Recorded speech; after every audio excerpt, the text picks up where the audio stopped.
Hey guys, Chris Clothier here, and another episode of the Grind Podcast. I am super excited to be your host. Super excited to bring you another topic that we find at the Grind is super important to our success as entrepreneurs, family business builders, investors. It doesn't matter what the pursuit is or what angle we're coming from. This week's topic was one that we couldn't wait too long to touch on. It's called tough love management. And look, I'm not talking just about tough love with our team from a management style and how we handle them. I'm talking about tough love even with ourselves, admitting when what we're doing isn't working, being willing to try something different, sometimes for the sake of just doing it differently. It doesn't even mean that something has to change, but sometimes we're just testing. You know, we get stuck in our routines of the way we do stuff, and we believe that this is the only way to try something.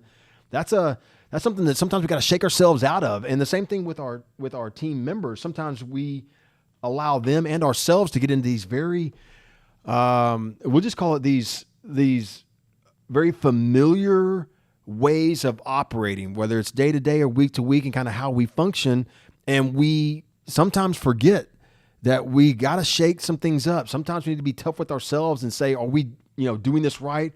Are we doing it the best way possible? Are we creating the best versions of ourselves and our team and our company? So that's what today's podcast is all about. And I kick it off with I'm going to go with how we manage ourselves. I think it's really massively important before we get to our team that we talk about ourselves.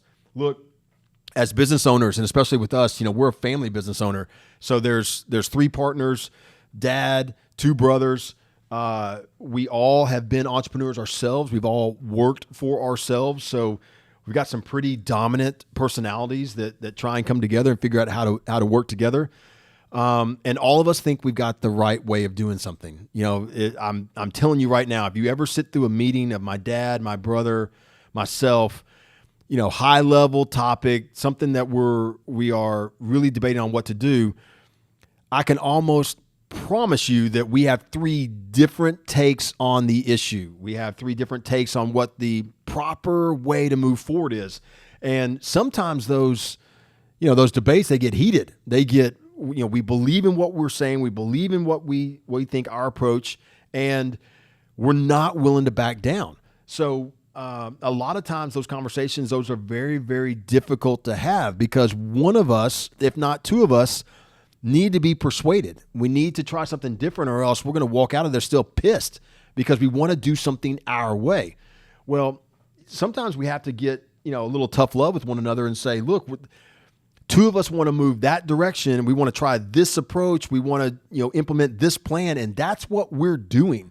And every single time the third partner kind of, they say, okay, we're going to test this out. We're going to do this in a different way. But we have spent a lot of time, really, really going at each other and defending our position, defending what we think. But we're willing to try something different. We're willing to get tough with one another. We're willing to call each other out and say, just because we are familiar doing something one way, just because we're super convinced that our way is right, doesn't mean that we can't be willing to test, to be persuaded, to try something different than what we're familiar with and what we believe in. And those types of decisions have been the biggest breakthroughs for us as business owners. Our willingness to say, you know what, I'm not sure that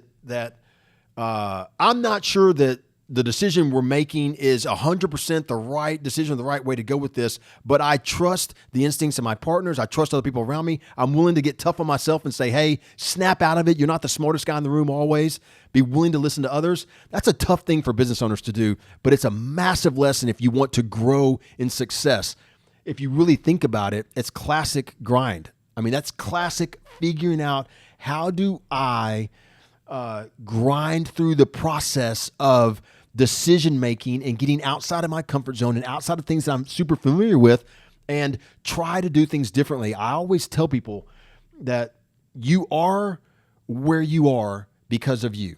If you're running the company, if you own the company, you are where you are because of you. Whether you are succeeding or failing, it doesn't matter. You've achieved what you've achieved because you're in charge. And here's the kicker to that. You haven't achieved more because you're in charge.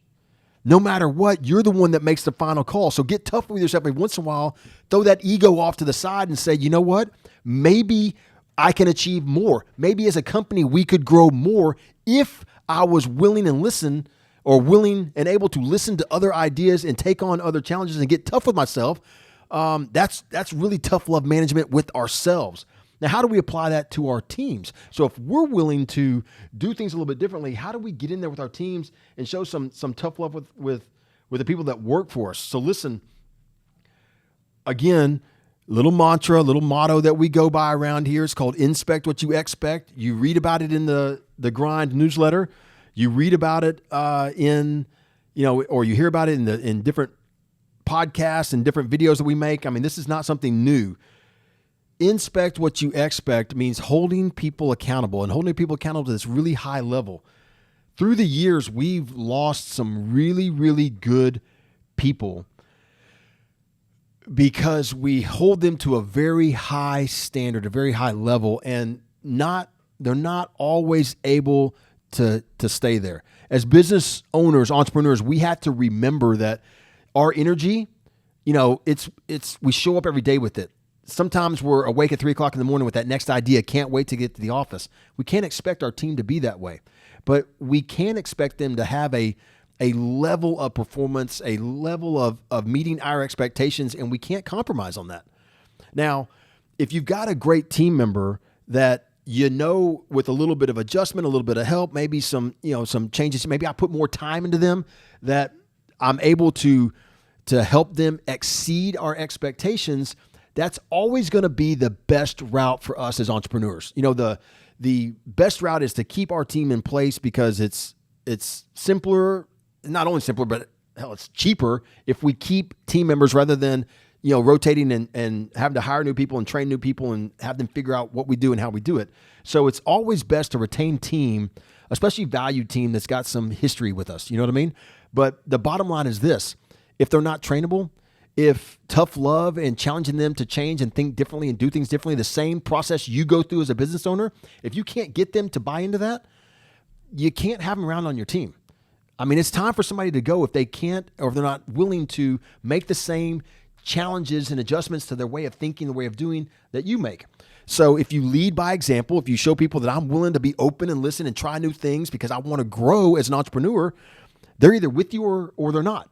And notice I didn't say they're with you or against you, because that's not the case. They're either with you and they're buying in, or they're not. Now, when it comes to real life experience with what you do, guys, it's very, very, as I said a second ago, it's very difficult to find people out there that can work with a true entrepreneur, because they are generally going to be, 50 million ideas at a time, lots of details that they're watching, but they're also bringing in leadership and they're counting on other people to implement a lot of their ideas and implement those details and follow everything as they go along. And so, sometimes it's super, super difficult to bring in new team members and have them up to speed quickly, which is why a real life experience is important. It matters. So no matter what it is, what you're doing as an entrepreneur, for us, we always try and surround ourselves with people that are better is not the right word. Smarter. Yeah, you bet. And sometimes they are better. Don't be afraid to hire somebody that is better than you at doing something or smarter than you at doing something. You want to surround yourself with great people with real life experience in your industry, because they can bring that real life experience. And then what happens is this very symbiotic thing. They come in, they've got different ideas. They're going to challenge you to what you think. They're going to challenge you to the way you built your business. And remember, you are where you are because of you. You're not higher because of you. So maybe it's time to surround yourself with real life experience, really good people, and listen to their ideas. Challenge yourself to be open and figure out ways to grow. These are lessons that we've learned through the years with hiring our first ever CFO. I know that Kent Sr. is going to cover this at some time in the Grind. He's going to put it in the newsletter, so you'll read more details about this. But I'm going to share it with you right now before anybody else has heard this. When we hired our CFO, we've told her many, many times. Her name is Jessica Stooksbury.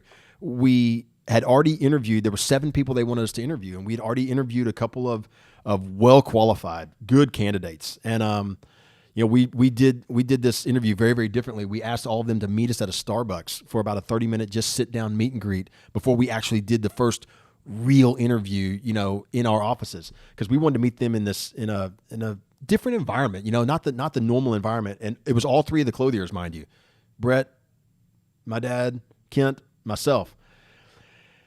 So I think Jessica, who we eventually hired, she was maybe the fourth meeting we took. We had three more after her. And it was so funny. We met with her for 30 minutes. We left that meeting. All of us got in the car and we all looked at each other at the same time and said, she's it. That's who we're hiring. We decided to make sure we honored the process that we had set up. We interviewed all 7. We brought back, I think, 4. Then we brought it down to maybe 2 or 3. And then we at that point, it was 100% confirmed to who we were hiring. But we surrounded ourselves as a successful multi-million-dollar business. I mean, we were managing already 4,000 properties. We knew we were going to have $1 billion under management. We knew eventually we were going to be doing 1,000 houses a year. We knew we were going to be getting to 10,000 properties under management eventually. But we also knew that in order to achieve what we wanted to achieve, we had to surround ourselves with better people. And Jessica was one of those better people for sure. And it was funny that when we hired her, we knew right off the bat, first meeting, that this was the person that we wanted on our team. Sometimes you just know, but you got to be willing to take a back seat to somebody that's smarter and better than you. That's how you build that real team with real life experience. And then, one of the challenges that we've had as business owners with our team is teaching our team that, we have this inspect what you expect. We have these high expectations. I've already covered the 2% rule. We talked about customer service. I mean, in business, there's all these, these little subtle things that make really, really big differences. But here's the one that from day one, when we hired one team member to today with hundreds of team members, it's that we do not say we're sorry for things that are not our fault. So what does that mean and how does it apply? Why does it matter here? So tough love management, we talked about how you manage yourself. We talked about how you manage your team. And now we got to talk a little bit about how you manage your clients. The idea that the client is always right is complete. That's bonkers, because anybody that's been in business, and if you haven't been in business yet, or you're trying to figure it out, it's not true. The client, the customer, they're not always right. In fact, oftentimes they are wrong. But here's the key. At no time are they ever not your client. So they may not always be right, but they're always your client. It's why the very first core value that we have is always do the right thing. So part of the right thing is you don't say sorry for things that are not your fault. You empathize. You put yourself in their scenario. You take accountability.